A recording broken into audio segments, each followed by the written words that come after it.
And I must say, though, Patches, you are a very lucky man. I remember you winning the elections narrowly. You narrowly won the elections by a mere 4 votes. But of course, in our system of government, that is what it is. And you have to widen that margin in that constituency by more than 4 votes. And so you really have your work cut out for you. But you are a part of a team that work together, that consult, and so on. And recently, Don Anderson, the well-respected pollster and political analyst, did a survey in St. Kitts in which he found that the approval rating of the government was very high. In some respects, 70%. In other respects, 80%. And people are really applauding the consultative governance model. You made mention of the Prime Minister earlier on and his style of leadership and so on. What do you think basically is responsible for that success? I want you to talk a little bit about team unity. You know, it's a very interesting question because when we reflect on the last 8.5 months in office, the last 8 months of team unity, I believe though that it is important, or perhaps it is imperative, that we do some reflection. Because, you see, as I mentioned earlier, what I call our inheritance as an administration, is very important that we understand that. Because lest we forget, in the area of crime, we inherit a country that was labeled the murder capital of the world. And I don't find comfort in saying that, but it is a statement of fact.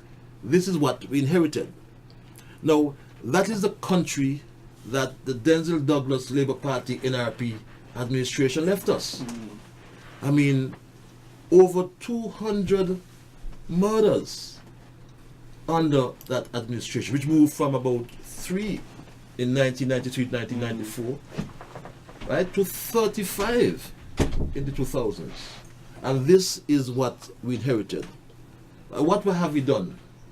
We have introduced for the first time, the Royal St. Christopher Nevis Police Force has introduced a 6-point plan.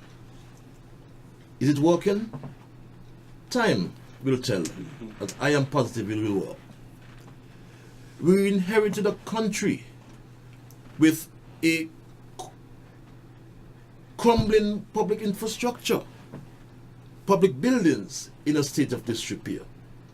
Let's look at the Bastille High School. Some of those buildings are government buildings. Yes, and you know, and not only house some of the ministries. But instead of repairing our own buildings, we are paying $1 million to rent buildings for government offices. And that's the kind of infrastructure we have inherited. And what are we doing? We have already started, and we will complete for the next term, as it relates to the Bastille High School, a temporary location for all the students of Bastille High School. And we have already committed, we have already identified the sites for brand new Bastille High School, and that is what we are doing. In the area of agriculture, we inherited a country where agriculture was totally neglected. When the sugar industry was closed in 2005, ironically, they then established a transition office. When you should have a transition office before you close the industry. That transition office lasted for 1 year because it was funded for 1 year by AICA. And what you find now, you drive around the country, you see forestry. Nothing happening, but we import our bananas from the Windward Islands. And that's good. Trade cooperation is good. But can't we be self-sufficient in agriculture? That is what we inherited. We inherited a country where we had a parliament, as a former Chief Justice said. It was brought into a useless instrument. That's what we inherited. We also inherited a country with a CBI, Citizenship by Investment program, of over 32 years. That was under threat by the United States Department of Treasury, which issued an advisory that still exists.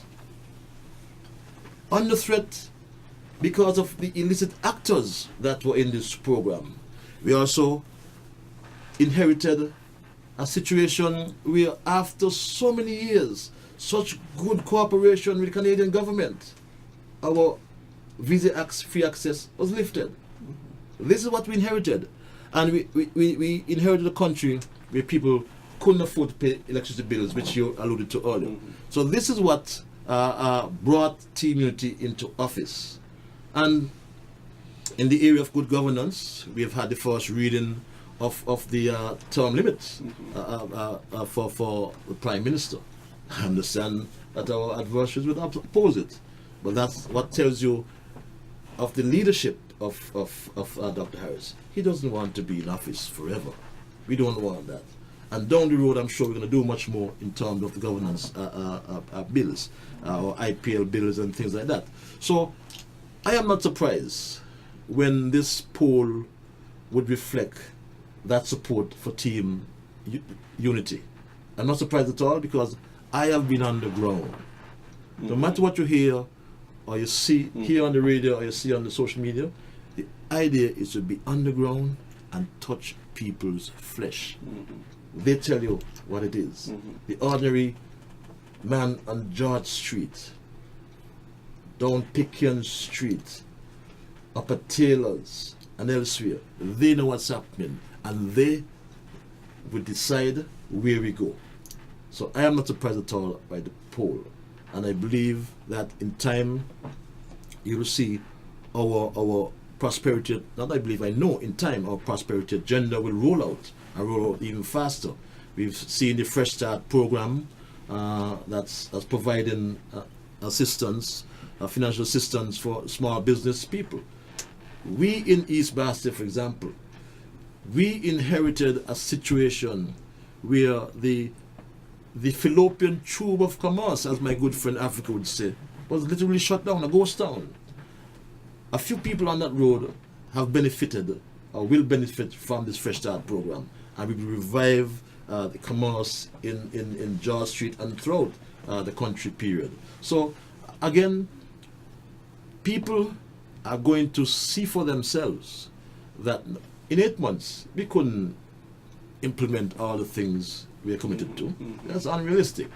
But I'm sure that in time to come, long before the 5-year mandate that we have been given, things like housing in East Bastia, we plan to put housing for 60 families up the on the Wellington Road. The designs are completed, and it's just to put the finance package in place, and more things would come as we go on.